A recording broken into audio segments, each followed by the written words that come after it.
நீங்கள் பார்த்து கொண்டிருப்பது 24 நியூஸ் தமிழ். வணக்கம். 24 நியூஸ் தமிழ் செய்திகளுக்காக செய்தி வாசிப்பவர் வித்யா. கன்னியாகுமரி மாவட்டம் நாகர்கோவில் அருகே மரவன் குடியிருப்பில் உள்ள திவ்ய தஸ் நேவிஸ் மாதா ஆலய பேரவையில் முக்கிய பொறுப்பில் இருப்பவர்கள் பங்கு பேரவைக்கு தெரியாமலே டிரஸ்ட் பதிவு செய்த சம்பவம் அம்பலம். கடந்த 10 ஆண்டுகளுக்கு மேலாக பங்கு பேரவைக்கு தெரியாமல் மறைமுகமாக டிரஸ்ட் பயன்படுத்தி வந்த நிர்வாகிகளை பங்கு பேரவை மக்கள் முற்றுகை, பரபரப்பு, போலீஸ் குவிப்பு, கோட்டார் மறைமாவட்ட பேராயர் நடவடிக்கை எடுக்க பங்கு பேரவை மக்கள் கோரிக்கை. கன்னியாகுமரி மாவட்டம் நாகர்கோவில் அருகே மரவன் குடியிருப்பில் திவ்ய தஸ் நேவிஸ் மாதா ஆலயம் உள்ளது.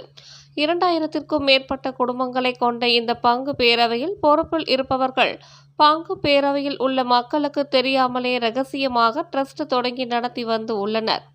10 ஆண்டுகளுக்கு மேலாக இந்த டிரஸ்டை கொண்டு என்ன பணம் பரிமாற்றங்கள் நடைபெற்றது என்பது கூட பங்கு பேரவை மக்களுக்கு தெரியாமல் நடத்தி வந்து உள்ளதாக கூறப்படுகிறது. அண்மையில் இந்த மறைமுக டிரஸ்ட் அம்பலத்திற்கு வந்துவிட்டது. இதனால் ஆத்திரமடைந்த பங்கு பேரவை மக்கள் ஆலயம் முன்பு திரண்டு வாக்குவாதத்தில் ஈடுபட்டனர்.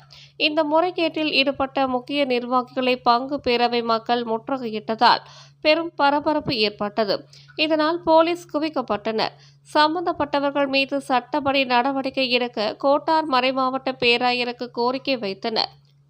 24 நியூஸ் தமிழ் செய்திகளுக்காக கன்னியாகுமரி மாவட்ட செய்தியாளர் அபிஸ் ராஜா. மரவங்குடியிருப்பு ஆலயத்துல இதுவரை பங்கு பேரவை தான் இருந்துட்டு இருக்கு.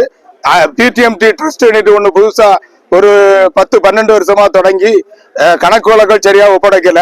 இதை தொடங்கினது எட்டின்னு மில்டன் ஜாஸ் ஆகிய 3 பேரும் சேர்ந்து தங்க சொந்த பொருட்களாக சொத்து என்று முடியல. நாங்க தான் எந்த முடிவு எடுப்போம், சாவதர் நாங்க தான் நிர்வாகிகள் இன்னும் சொல்லி அந்த கணக்கு வழக்குகள் காட்டாததுனால நாங்க பங்கு உள்ள மக்கள் அனைவரும் சேர்ந்து ஊர் கூட்டம் நடத்தினோம். அந்த கூட்டத்தில் சரிவர நடைபெறாத காரணத்தினால பங்கு தந்தையிட்டையும் பிஷப்பு கிட்ட போய் இதை முறைகிட்டோம். அவங்களும் சொன்னாங்க, பிஷப்பு சொன்னாரு எங்களுக்கு இந்த பிடிஎம்டி ட்ரஸ்ட பத்தி ஒன்றுமே தெரியாது, கணக்குகளை ஒப்படைக்கிறேன்னு சொன்னாங்க.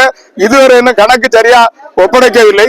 ஆனா கணக்கு ஒப்படைக்காம கடந்த ஞாயிற்றுக்கிழமை கணக்கு ஒப்படைத்து விட்டார்கள். இனி எந்த பிரச்சனையும் இல்லை, பங்கு பேரவை கூட்டம் நடத்துகிறோம் என்று கூறினார்கள்.